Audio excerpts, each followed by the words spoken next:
First question is for the Premier.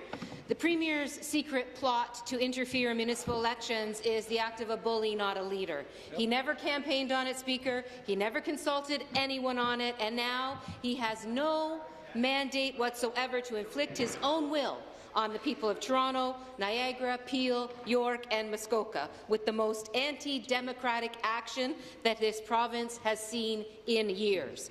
When did he decide to be a bully instead of a Premier, Speaker?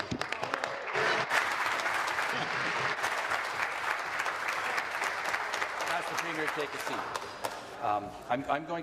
I'm going to caution the House on the use of language. We have to ensure that the Speaker can maintain decorum in this House, and inflammatory language makes it much more difficult in order to do that. So I would caution members on their language. Premier, response. Well, through you, Mr. Speaker, Leader of the Opposition, I crisscrossed this province and campaigned on accountability, trust, reducing the size and cost of government. Unlike the Leader of the Opposition, I fought for the people of this great city for years to reduce the size and cost of government. When I talked to thousands of people at the City of Toronto, not one single person came up to me and said, "Doug, I want more politicians."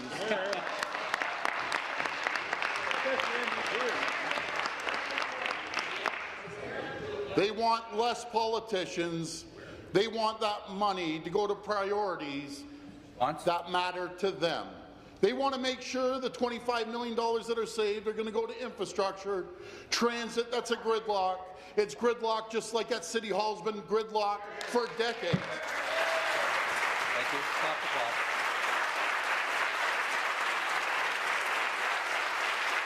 Please take your seat.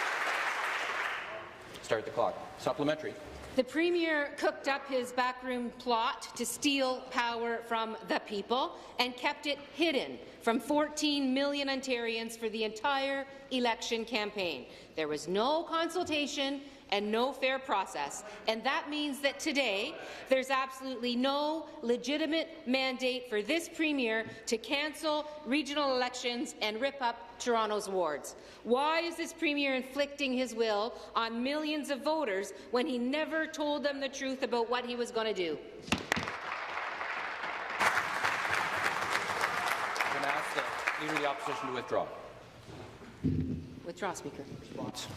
Premier. Mr. Speaker, I talked to tens of thousands of people across this province. I talked to thousands of people in Toronto, and every single person I spoke to in Toronto said City Hall is dysfunctional, it's not getting transit.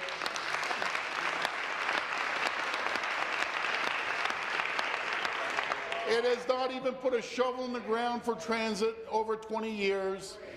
Housing's backlogged by $1 billion. Infrastructure is crumbling right underneath our feet. We're going to reallocate that money to things that matter and priorities to the people. We don't believe in bigger government. We don't believe in more politicians, more bureaucracy. We're going to make sure the City of Toronto finally runs more efficiently. My friend,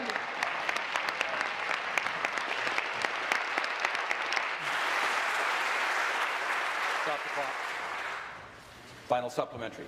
Premier's secret plot, cooked up in a back room and hidden from the people of Ontario for the entire election campaign, doesn't just fit the very definition of a hidden agenda, it's also petty and mean-spirited, and it's a vendetta of a man who doesn't want to lead, Speaker. Instead, he wants to bully his way through. He wants to get his own way and exact revenge on his old political opponents. Why is this Premier abusing his power, and showing such contempt for the people of Ontario?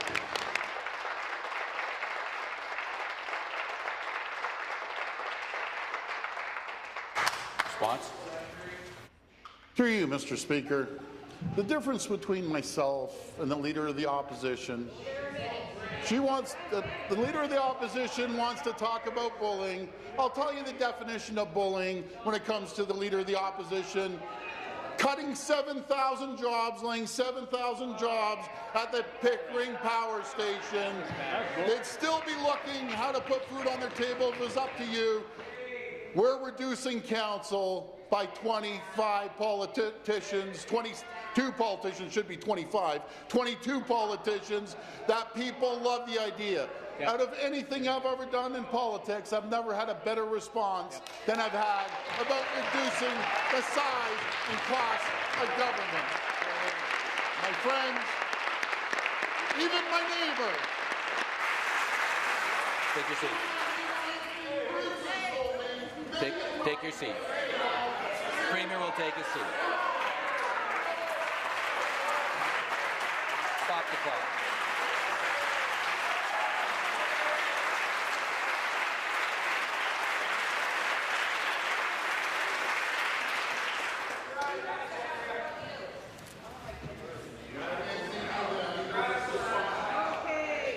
The House will come to order.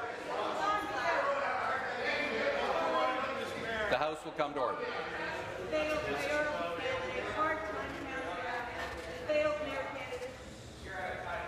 The House will come to order.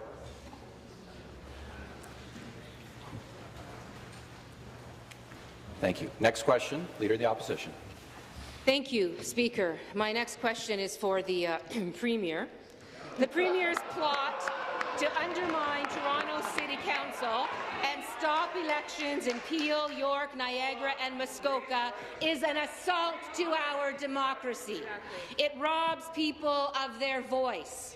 It robs the people of Toronto of their right to decide how many councillors they elect. And it shows that the Premier is not interested in doing what's right for Ontario. He's driven by his own desire for power. Why is this Premier trying to control Toronto City Hall from the Premier's office? Premier. Mr. Speaker, in the City of Toronto, we have 25 MPs. We have 25 MPPs. And some of those ridings are larger than Prince Edward Island. They're larger than some provinces that your MPPs and my MPPs have to cover. I can assure you, when we have 25 councillors, it's going to be 500,000 less sheets of paper. I'm protecting the environment. I'm protecting trees. Because there's going to be less bureaucracy. It's going to make the mayor's job easier. It's going to make fellow councillors' jobs easier. It's going to make the clerk's job a lot easier. Yep. Because right now, with 47 people, it would be dysfunctional. Nothing gets done at City Hall. There's gridlock on our streets, and there's gridlock at City Hall. Nothing. Thank you. Thank you. Stop the clock.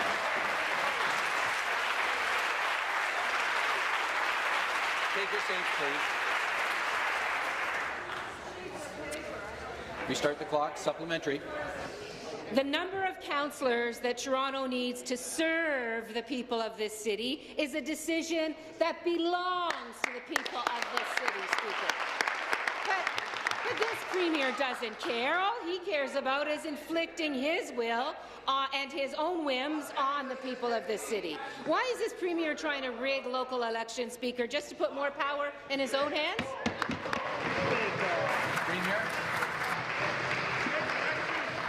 Mr. Speaker, the Leader of Opposition wouldn't know what it is to serve the people of Toronto because you've never done it.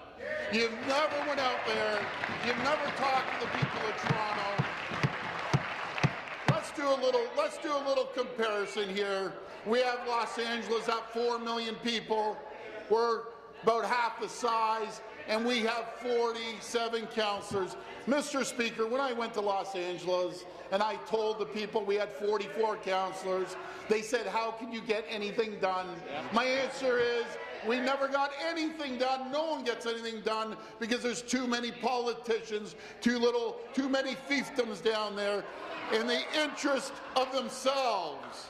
And I'm glad my neighbour, Councillor Prutz, is here because we had many conversations and every other councillor, all 44, have agreed City Hall is dysfunctional. Nothing is happening but spending. Stop the clock.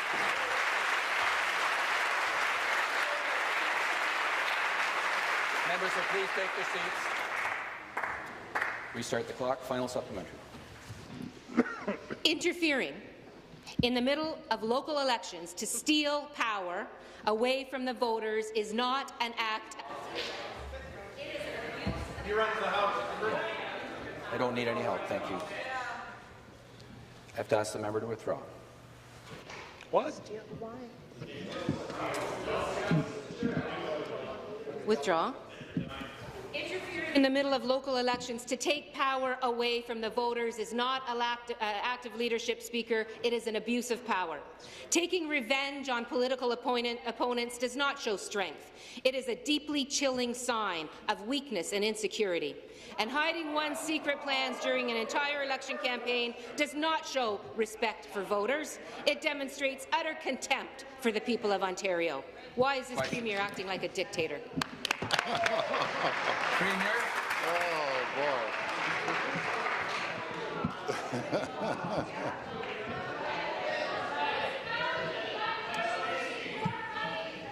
Just go ahead, sir. Mr. Speaker, Leader of the Opposition, you go to the people. Maybe we should go out to the people in the streets, door knock, and ask what they want. Do they want 25 more politicians that they weren't consulted with? Or do they want less politicians? Do they want more police? Or do they want 800 less police than when I was there to protect the streets? Do they want more transit, or do they want less transit? Do they want higher taxes or lower taxes? Because we know you want higher taxes. You want big government. You want a dysfunctional government. We're going to reduce the size and cost of government. We're going to save the taxpayers $25 million.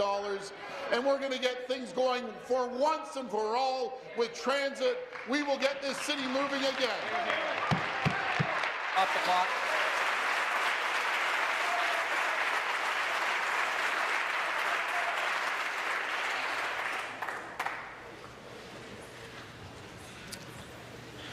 We can restart the clock. Next question. Leader of the Opposition. Thank you, Speaker. The questions to the Premier, who just indicated that this really is all about him. Let's not forget, this Premier could not get elected as Mayor of Toronto. He was soundly defeated by the people of this great city. And in June, the vast majority of Torontonians once again rejected this Premier. But instead of accepting Toronto's verdict, this Premier is trying to settle political scores with the people of this city. Why is the Premier trying to punish the people of Toronto, Speaker? Premier, take your seat. Premier. Well, Mr. Speaker, granted, I only ended up with 330,000 votes when I ran for mayor in 5 weeks. That's more than all the NDPs combined in the City of Toronto.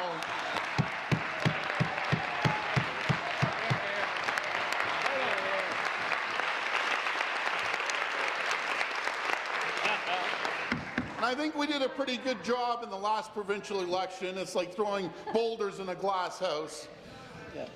Leader of the Opposition, people want less government. They want lower taxes.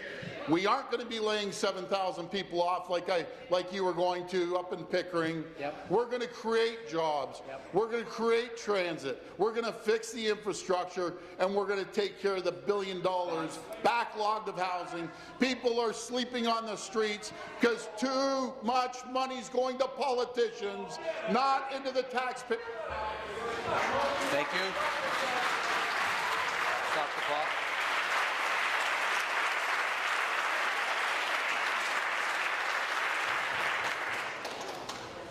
Restart the clock. Supplementary.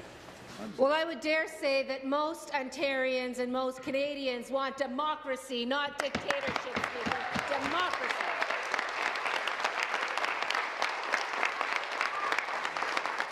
Once again, I'm going to caution the House and the members who are asking questions today on the use of inflammatory language. We have to ensure that this debate continues in a respectful and civil manner to the greatest extent possible, as we all expect and hope we could achieve today. Leader of the Opposition. Speaker, the Premier's decision to behave in this way instead of acting like a leader is the most revealing thing that he has done yet.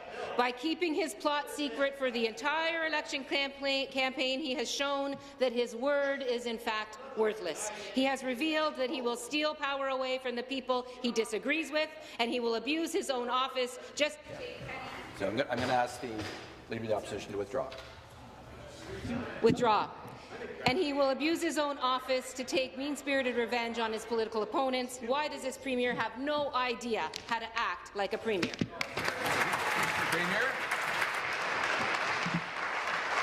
Premier. Speaker, through you, Leader of the Opposition, you won't ever have to worry about acting like a leader. You won't ever have to worry about that. Because